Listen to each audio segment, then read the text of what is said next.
Singing a sad song here on a Sunday. Rutgers in its blackout game at home against Maryland. Brutal offensive performance leads to a 63-46 loss to a team they beat on the road less than 3 weeks ago, with an opportunity on the table to get back some momentum and finish the season in a relatively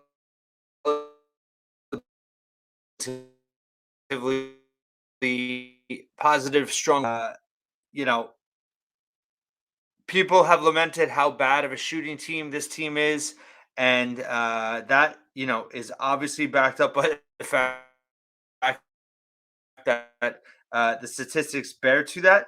But for me, it's much more disconcerting because it's how and why they're shooting so poorly. It's the offensive execution, it's the decision making or lack thereof. It's the lack of ball reversals. It's kind of a one-dimensional attack, and it's leading to a lot of poor shots. Shot quality. Twitter site, they had a tweet on Friday. Shot selection and shot making. It's basically an analytical graph in terms of where teams rank, and smack in the middle of bad shots and bad shot taking was Rutgers, and kind of stand alone in terms of where they were at on the graph. I tweeted it. You can look it up, shot quality on Twitter, and it's true, and I think that's people just want to say, oh, they're a bad shooting team. Yeah, but why are they a bad shooting team? They take a lot of bad shots, and they're not sharing the basketball nearly enough. I thought today they were indecisive at times. They also drove to the rim when there were shots to be taken on the perimeter. I thought that there was some flow issues in terms of there was too much of an urgency to drive and attack the rim and attack the teeth of the Maryland defense, who's a very good defense. They're number 6 nationally coming in. Top defense in the Big Ten. Rutgers had just lost that after its last 2 performances against Minnesota and Purdue. They're number 2, still number 3 nationally. And, you kind of did what Maryland wanted you to do. I just thought there was a lack of, I don't think there's a lack of preparedness in terms of the game plan, but there was certainly a lack of execution in terms of decision making and how to attack Maryland. You're going to get 3-point attempts against Maryland, and Rutgers had in recent games, been pretty solid from behind the arc. They're not, a 35-40% 3-point shooting team, but they need to make 5 or 6 threes, and it's going to open up driving lanes if they were able to do that. Maryland adjusted. Kevin Willard did a good job. They had his own. I thought the first half they really took away a lot of the driving lanes, but in the second half, when they did start driving, they were passing up outside shots. They weren't, driving off of reversals. That's the thing for me. It was like one pass drive. They weren't driving too much off screens. It was just kind of like try to beat your man off the dribble. Maryland, was not fooled in the paint in terms of defending it, and it just resulted in a real poor shooting night. The spacing was poor. Rutgers shot 37% from the floor, just 2 of 11 from 3. They were 15 of 35 from 2. They were 10 of 17 from the foul line. I thought really killed them late in the first half. They got into the bonus with about 5 minutes to go, and they had 3 1-and-1s when they were in the bonus from the foul line, and they missed all 3. And that really killed them. I mean, that's essentially leaving potential 6 points off the board. And they went to halftime with no momentum. They were down 30-18. It would have been a lot closer if they could have hit some of those free throws. I was also laughing. I tweeted it was kind of hilarious and sad at the same time. There was a drive. It was Andre Hyatt. He got the foul call. It kind of looked like a clean block. I think it was Geronimo from Maryland. And then Cliff got the rebound and put back and scored. And it didn't count because they called the foul. So Rutgers actually got a foul call. And then they don't convert the free throws. Andre Hyatt missed both, and he's one of their better free throw shooters. And Rutgers loses out on 2 points in that regard. So there was, they fought back with a little bit of an unconventional lineup in the second half. Oscar Palmquist gave them some good minutes. Jeremiah Williams, who I thought was, just a little bit off as a team. I mean, listen, they played hard, but they were just out of sync and they were kind of off rhythm. I thought Jeremiah Williams was forcing things a little bit, and he finally got going on that run. They went on a 15-4 run. They were down 21 points early second half, cut it to 47-37 right at the 10-minute mark in the game. And then I think it was Austin Williams that got called the technical, or Cliff. It was on a block. And Maryland just made one of two free throws and ultimately did not score on the possession. But I think it did kind of hurt them in terms of their momentum, their confidence. But even so, like, you can't, you got to get through the adversity. And Maryland went on a 7-0 run when they got it down to 10, and that was all she wrote. The rebounding was really poor in the second half. Part of that was the lineups that Pica was going with. He was trying to, get offense going with who he had out there. Gavin Griffiths got a lot of minutes today. He had a couple, blocks and solid defensive moments. He only hit 1 3 that kind of, got a nice roll. He just took 2 shots, but he did 5 rebounds, 2 blocks. He was +6. Was he the only one? He had the best plus minus on the game. He was +6. Andre Hyatt was +3. Hyatt led them with 13 points, 3 of 8 shooting, 6 of 8 from the line, 3 rebounds, and assists. Did have 3 turnovers, 2 steals, and a block. Everyone else was in the negative. JaMychal Davis, -23 tonight. Jeremiah Williams, -24. Just not enough from the starters. They were 3 of 13 for 7 points in the first half. What they finished with? Derek Simpson, 2 points, 0 of 3 from the floor, 2 assists, 2 steals. Played 20 minutes, -5 there, but 2 points, no field goals. Jeremiah Davis, 4 points, 2 of 4 from the floor. Did have 3 rebounds, but that's and then you have Mawot Mag, just 2 points. Did start in his return after missing, was it 2 out of the last 3? Just 18 minutes for him. He got the technical. Austin Williams did get that technical. Mag got a technical in the first half. That's right. So 2 technicals on Rutgers. A lot of technicals lately.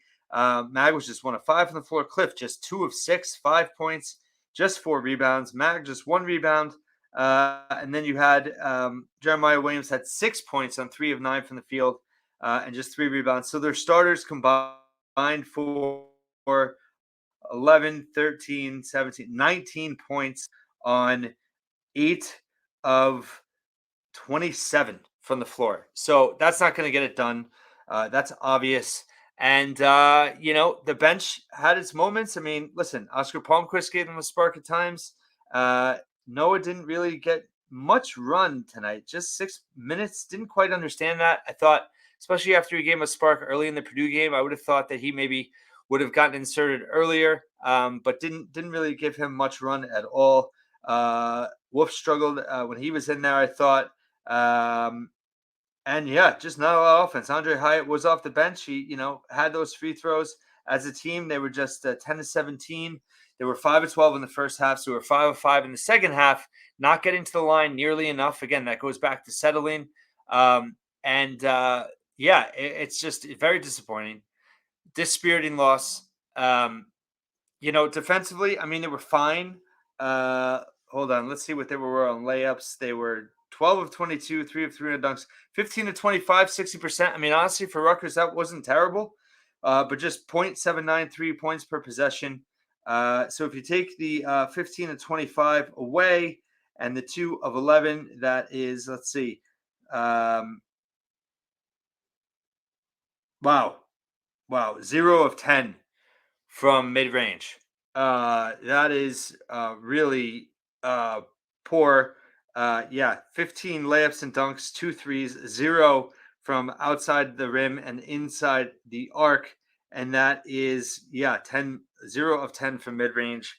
Again, they did get some shots at the rim, but, not enough at the line. Just 17 free throw attempts, not enough. They did have Maryland in foul trouble in the first half, but it didn't translate in the second half. They weren't able to exploit that. Maryland, Reese and Geronimo had 4 fouls. Scott had 3, but wasn't able to get any of them out. Julian Reese dominated. He was the better big man by far tonight. 20 points, 6 rebounds, 8 of 11 from the floor. Jameer Young, still struggled from the floor, 2 of 9, but he got to the line. He's a veteran player. He got to the line. He got 10 free throws. He only made 6, but he had 9 assists. Maryland had 15 assists on 21 makes. That's just a sign. I mean, they're not a good offensive team at all, but they were able to find open. They got higher percentage looks because they were sharing the basketball pretty well in this game. And, the defense, although it was not bad for Rutgers, they did give up far more easier baskets than they got on the opposite end. They were, minus 13 on the boards. Maryland had 14 turnovers. Rutgers had 13, but Maryland advantaged 14 to 12 points off of turnovers, 12 to 6 on second chance points, 15 offensive rebounds for Maryland, just 7 for Rutgers. Points in the paint was Rutgers 37. Bench points, Rutgers did dominate in that area, 27 to 2. But, that's a loaded stat in the way because Rutgers got nothing from their starters. So, you get 27 from your bench, but you only get 19 from your starters. That's not nearly good enough, and very disappointing. Black, appropriate color for this game. Now 6 and 10 in Big Ten play, 14 and 13. So, the postseason in general is in danger now. Can they win enough to get to the NIT? Remains to be seen. You have Michigan on Thursday. That is certainly a get-well opportunity. And then you go on the road for 2 very tough contests, Nebraska and Wisconsin, 2 NCAA tournament-bound teams at this point. And then you're home against Ohio State. So, listen, at minimum, you hope they can pull it together and win these 2 home games. Can they steal one on the road? It's probably a lot to ask based on the way they're playing. They've lost their kind of mojo. I actually think this is more of a heart I said dispirited. I guess, heartbreaking is, I don't know if that's the right term. I'm sorry, I'm shot. It's Sunday and kids all weekend, but it was disconcerting. I think more disconcerting than Penn State simply because they have Jeremiah Williams now. They have been effective with him. They won that 4-game winning streak. They lost 2 tough games on the road. I said in my rapid reaction after Purdue that I thought this Maryland game at noon on Sunday could go one of 2 ways, and it went the wrong way. I don't know if it was a confidence thing. I don't know if it was a licking of the wounds a little bit still, but they weren't able to bring the urgency and energy. They generated some off that press in the second half. I was a little surprised they didn't start that way.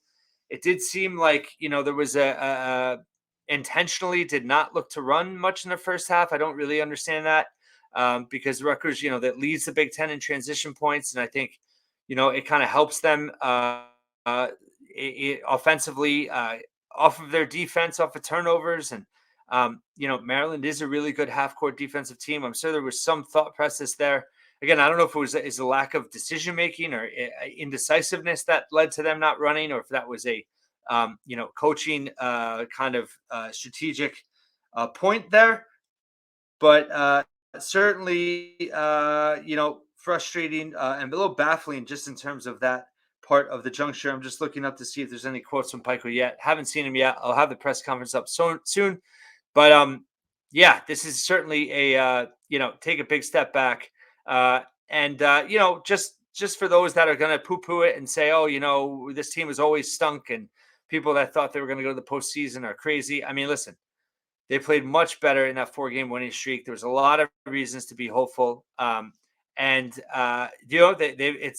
fallen off since. And again, they shot poorly tonight, but I just thought it was the decision making and the lack of execution. The lack of awareness in terms of how they were attacking, and just their, it's always inability to make shots. But when you're not spaced well, when you're not reversing the ball, when you're not making the extra pass, when you're passing on open shots to force it inside, it just it leads to bad offense. And I think that's it's not. For me, it's not bad shooting, it's bad offense. And bad offense results in bad shooting. Again, these guys aren't, Jerry West out there, but I think that they can be better shooters and more effective with more disciplined offense and just more heady offense and more unselfish in terms of sharing the basketball. So very disappointed. And really, it's makes you worry that they won't end the season on a positive note.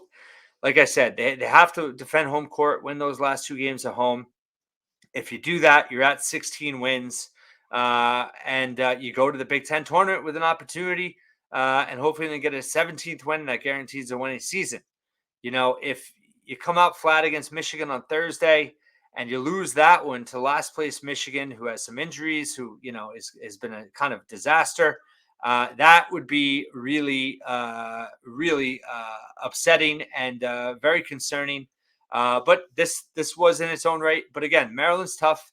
Willard can coach. It's always tough to sweep a team, but it's the way in which they lost on the offensive end. Again, defensively, I thought they were fine. I mean, Maryland, what did they shoot for the day? Overall, they were 42%. Excuse me, 41.2%. They were 6 and 19 from three, 31.26%. They had more free throws, 15 to 24. I mean, Maryland had 7 more free throws than Rutgers at home. That's troubling. Yeah, the refs weren't great, but Rutgers has to get more free throws. Shot 62% there, but Maryland shot 41% on the road and 31% from three, and they won by 17. That is, it's not bad defense, but that's really, really, really, really poor offense. And let's see, Maryland's, yeah, they were just over a point per possession. So, this was a winnable game if Rutgers was able to execute far better on the offensive end. They did not, and disappointing loss once again for this team. Now just a game above 500, and they have to pull themselves off the mat, and they have a great opportunity to do so on Thursday. And I'll have plenty more before then. Thanks so much for watching and listening once again here at the Scarlet Faithful.